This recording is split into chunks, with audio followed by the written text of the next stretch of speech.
একমাত্র আল্লাহর উপর অটুট বিশ্বাস থাকার কারণেই একজন হজযাত্রীর জন্য দুবার বিমান অবতরণ করেন পাইলট। লিবিয়ার দক্ষিণাঞ্চলের এক নির্ভীক যুবক আমের মাহদি চলতি বছরের হজ পালনের উদ্দেশ্যে রওনা দিয়েছিলেন সৌদি আরবের দিকে, কিন্তু যাত্রা শুরুর মুহূর্তেই ঘটে গেল এক অবিশ্বাস্য ঘটনা। এ ঘটনা ইখলাস ও আল্লাহর কুদরতের জীবন্ত দৃষ্টান্ত হয়ে উঠেছে।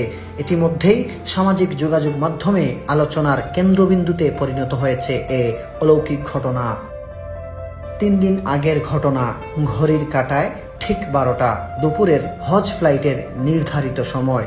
আমের ছিলেন তার দলের সর্বশেষ হাজি, যিনি মিশর হয়ে সৌদি যাওয়ার জন্য ট্রিপলি বিমানবন্দরে পৌঁছান। কিন্তু এয়ারপোর্টে পৌঁছানোর পরেই নিরাপত্তা কর্মকর্তা তাকে জানান তার পাসপোর্ট সংক্রান্ত একটি সিকিউরিটি ইস্যু দেখা দিয়েছে, যার কারণে তিনি প্লেনে উঠতে পারবেন না।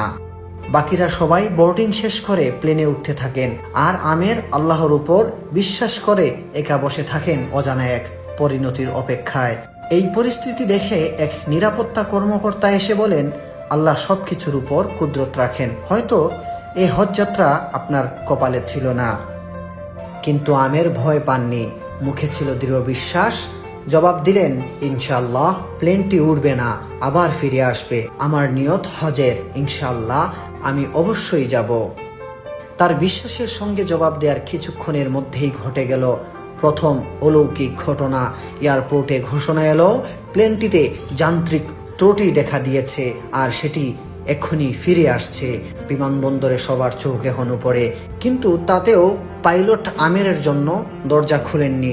দ্বিতীয়বারও আমেরকে ছেড়ে প্লেনটি উড়ে গেল। তৃতীয়বার ফেরা প্লেনটি আবারও সমস্যার সম্মুখীন হয়।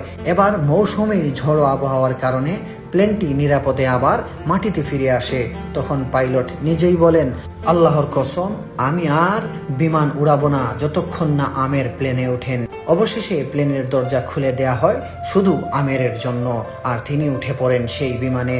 সৌদি আরবে পৌঁছে হজ পালনকারী এই যুবক একটি ভিডিও বার্তায় বলেন, আমার আনন্দ ভাষায় প্রকাশযোগ্য নয়। আল্লাহ তার কুদরত দেখিয়েছেন। আল কাহ্হার, যিনি নিয়মও ভেঙে দিতে পারেন। ঘটনাটি কেবল একটি ভ্রমণ কাহিনী নয়, বরং আল্লাহর একটি গুণবাচক নাম আল কাহ্হারের প্রকাশ। তিনি চাইলে সব রেওয়াজ, নিয়ম, নিরাপত্তা, এমনকি আবহাওয়াকেও পরাভূত করতে পারেন, কেবল একজন বান্দার পবিত্র নিয়ত ও অটল ঈমানের জন্য। সুপ্রিয় দর্শক, এই ঘটনাটি দেখার পর আপনার কাছে কেমন লেগেছে অবশ্যই কমেন্টে জানাতে ভুলবেন না, এবং ভিডিওটি শেয়ার করে ছড়িয়ে দিন অন্য কেউ দেখার জন্য।